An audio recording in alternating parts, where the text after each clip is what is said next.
ভারতের পশ্চিমবঙ্গের সাম্প্রতিক বিধানসভা নির্বাচনে সংখ্যালঘু অধ্যুষিত কয়েকটি জেলায় মুসলিম ভোট বিভাজনের কারণে ভারতীয় জনতা পার্টি উল্লেখযোগ্য সুবিধা পেয়েছে বলে রাজনৈতিক বিশ্লেষকদের ধারণা।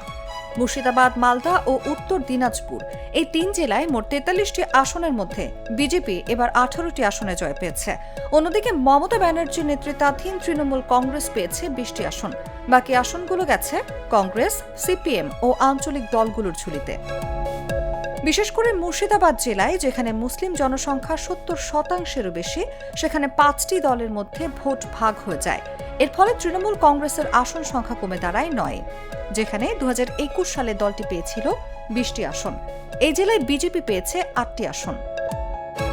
বিজেপি নেতা শুভেন্দু অধিকারী দাবি করেছেন, একদিকে হিন্দু ভোটের সংহতি এবং অন্যদিকে মুসলিম ভোটের বিভাজন, এই দুই কারণেই দলের সাফল্যের পেছনে বড় ভূমিকা রেখেছে।